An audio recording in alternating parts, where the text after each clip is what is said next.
राज्यपाल रमेश बैस यांनी मुंबईत राजभवन इथं आयोजित योगाभ्यास कार्यक्रमात सहभागी होत योग प्रात्यक्षिकं केली।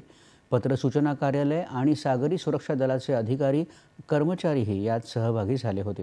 योग ही भारतानं संपूर्ण जगाला दिलेली देणगी आहे। हा सांस्कृतिक वारसा जपून मानसिक आरोग्य सुधारण्यासाठी रोज योगाभ्यास करावा असं आवाहन राज्यपालांनी यावेळी केलं। राज्यात योग दिनाचा प्रमुख कार्यक्रम मंत्रालयातील त्रिमूर्ती प्रांगणात झाला। यावेळी मुख्यमंत्री एकनाथ शिंदे, उपमुख्यमंत्री देवेंद्र फडणवीस, क्रीडा मंत्री संजय बनसोडे यांनी योगासनं केली।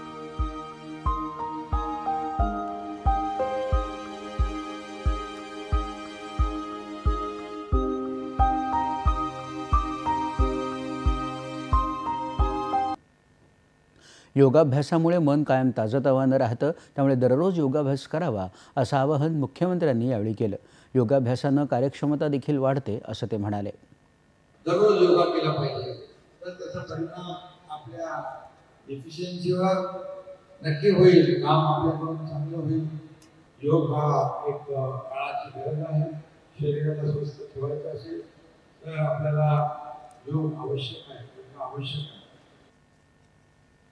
मुंबईत गेटवे ऑफ इंडिया परिसरात मुंबई बंदर प्राधिकरण आणि पतंजली योग समितीच्या वतीनं योगाभ्यासाचं आयोजन करण्यात आलं होतं।